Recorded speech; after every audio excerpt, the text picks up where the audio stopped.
ಶಾಲಾ college bus ಚಾಲಕರಿಗೆ ಜಾಗೃತಿಗಾಗಿ ಸ್ವತಃ ಫೀಲ್ಡಿಗಿಳಿದಿದ್ದಾರೆ ನ್ಯಾಯಾಧೀಶರು. ಹೊಸಪೇಟೆಯ ಡಾಕ್ಟರ್ ಪುನೀತ್ ರಾಜ್ಕುಮಾರ್ ಜಿಲ್ಲಾ ಕ್ರೀಡಾಂಗಣದಲ್ಲಿ ಜಾಗೃತಿಯನ್ನು ಮೂಡಿಸಲಾಗ್ತಾ ಇದೆ.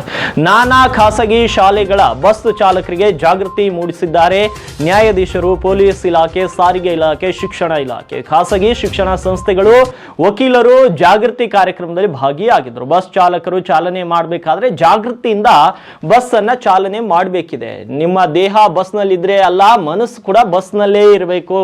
ಮುಂದಿನ ಪ್ರಜೆಗಳನ್ನ ನೀವು ಕರ್ಕೊಂಡು ಹೋಗ್ತಾ ಇರ್ತೀರಿ, ನಿಮ್ಮ ಜವಾಬ್ದಾರಿ ಕೂಡ ಹೆಚ್ಚು ಅಂತ ನ್ಯಾಯಾಧೀಶರು ಅವರಿಗೆ ಒಂದು ಒಳಿತಿನ ಮಾತನ್ನು ಕೂಡ ಹೇಳಿರುವಂಥದ್ದು.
ಇದು ಗುಮ್ಮಿನಲ್ಲಿ ಗೋವಿಂದ ಆಗ್ಬಿಡ್ಬೋದು.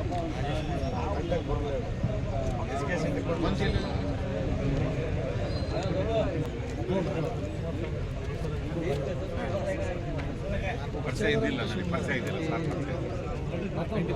ನಾಗರಾಜ್ ಅವರು